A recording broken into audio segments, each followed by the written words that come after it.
If making simple decisions feels exhausting lately, this episode is for you. Hey, friends, welcome back to Unlearning the Good Girl on Embrace Your Value. Today, I want to talk about decision fatigue. And I think this is one of the most misunderstood struggles that we carry as women. Because when we're exhausted by decisions, we often tell ourselves, oh, I'm just overwhelmed. I'm bad at making decisions. My brain is just running in all these places. I always say I'm popcorning all over the place. I just need to be more disciplined. I overthink things. This is just who I am. All of the things go through our head, right? I could probably name 25 more.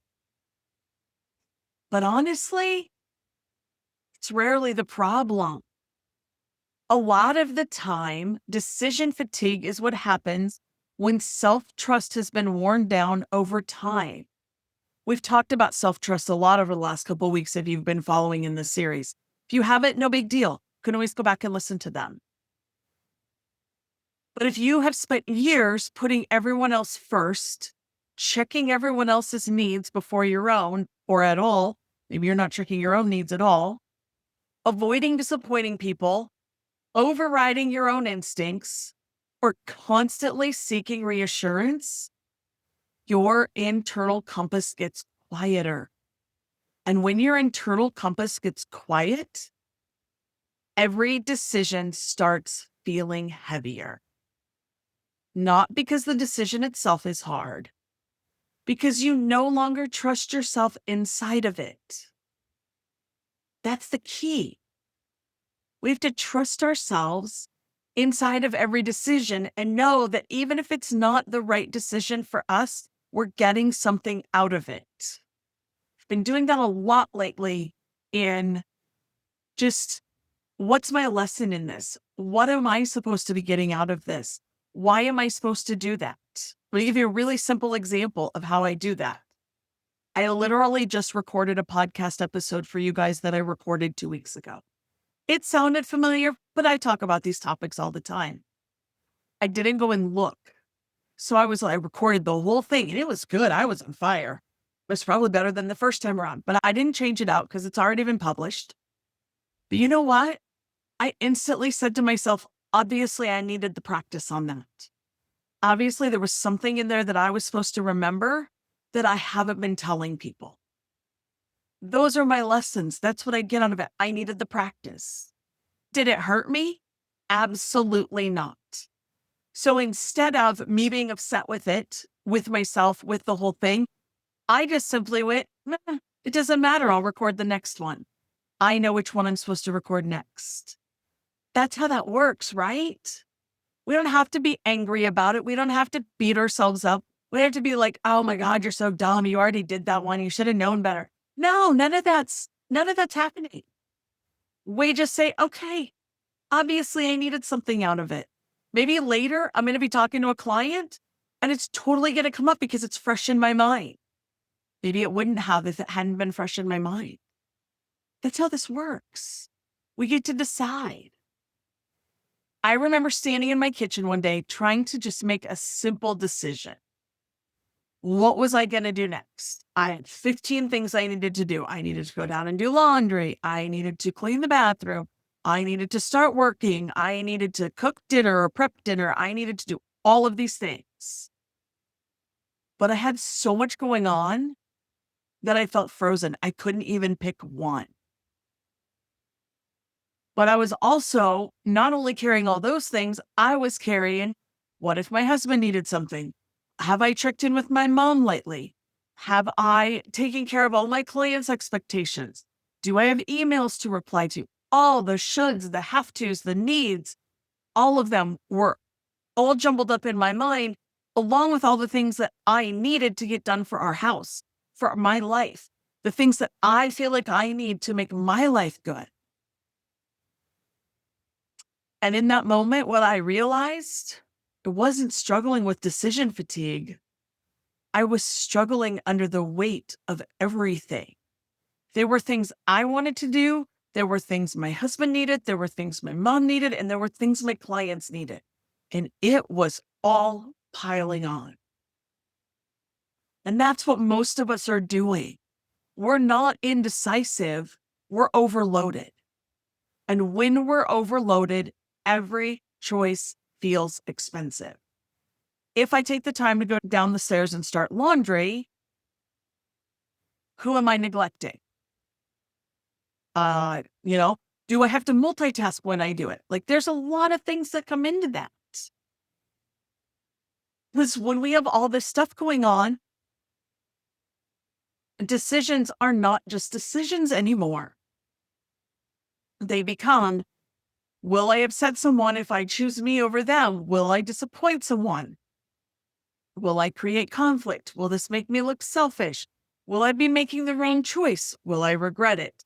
Will I not get everything done? Will we have clean clothes? Like, those are the options. It's not simple decision making. It's survival-based decision making. And that's exhausting.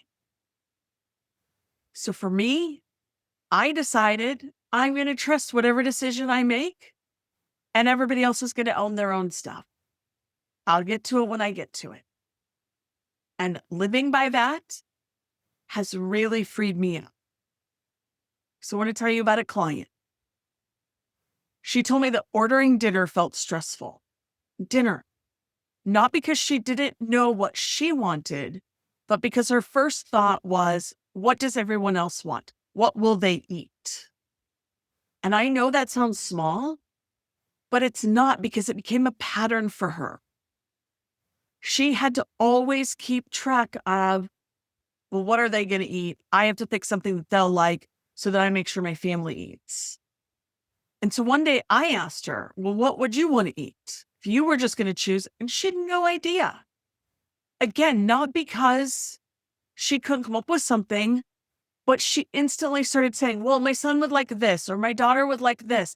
I'm like, I don't care about them. I care about you. What do you want to eat?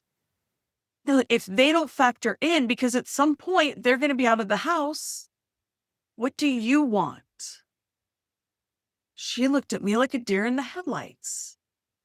I don't know. And it's not because she doesn't have opinions. It's because she has based it so much on her family for the last 20 years. She honestly didn't know. And that's how self-abandonment shows up. It shows up quietly, repeatedly, over time. We just stop asking, what do I want? And we start asking, what works for everyone else? And that disconnect, it builds on top of itself, so that eventually your nervous system loses confidence in your own voice. This is self-trust erosion. And the cost is so much bigger than people think. Because when you stop trusting yourself, you hesitate more. You second guess more. You ask for reassurance. You replay decisions. You look outside yourself constantly, and you get really codependent. And all of that creates more exhaustion, more confusion, more disconnection. So here's what I want you to hear out of this. Self-trust is not built by always making the perfect decision. It's built by making a decision and learning you can handle what comes next. That's different. An example of that is saying, okay, I have 3 decisions to make. I told you that at the beginning, the laundry. I'm going to go do laundry. And if my husband needed something in the moment, if my client emailed me and I didn't email them right back, it took me 10 minutes. Or if my mom called, I get to decide then, oh, I'm downstairs doing laundry. Am I going to answer my phone? Am I going to answer my husband's call for help or call for whatever? Am I going to worry about that email that just pinged? Probably not. I'm probably going to say, okay, I'm going to do laundry. Then I'm going to check on my husband. Then I'm going to call my mom back. And then I'm going to answer the email. Not because my clients take lower priority, but because those other two things could probably be quick. My mom and I have a deal. If there's an emergency, she calls me twice in a row. She calls, she lets voicemail at the answer, she hangs up, she calls me right back. I know if that phone rings a second time, it's an emergency. Otherwise, it's not. And I get to decide. I don't always answer my emails right away. I don't answer them on the weekends typically. You know why? Because I'm honoring my time, and that's okay. There's nothing wrong with it because that builds self-trust. That builds my importance in my world, and it lets my brain know that I matter as much as other people do. That's what this is really about. A lot of us women are chasing certainty, but certainty isn't what builds trust. Self-honesty does. Self-responsibility, self-loyalty does. Trusting yourself enough to say, this feels right for me. And even if it's imperfect, I'll handle it. That's what we work on. And if you're struggling with decision fatigue right now, I want you to ask yourself, where have I stopped trusting myself? Where do I immediately look outside myself for answers? What could feel lighter in my life if I trusted my own voice more? Because clarity often isn't what's missing. It's buried underneath fear, guilt, expectation, and emotional overwhelm and emotional overload too. And if today's episode hit for you, download my Choose You Reflection Guide at www.thankfulheartscoaching/chooseyou. This is going to help you start identifying those patterns that we're uncovering and what they could be costing you. And if you need a little bit more, feel free to email me. Email me, tell me what's landing for you. Tell me where you feel stuck. I'd love to hear it. You can get me at thankfulheartscoaching@gmail.com. If you feel so inclined, please leave us 5 stars, leave us a review on Apple Podcasts. Just leave us a note. Let us know what you think of the whole podcast in general. I have one more question for you. What if the answer isn't out there? Meaning, what if it's not in what other people think, but it's already inside of you, waiting for you to trust it? You have everything you need. Find it in the inside and go trust it. I'll talk to you next week.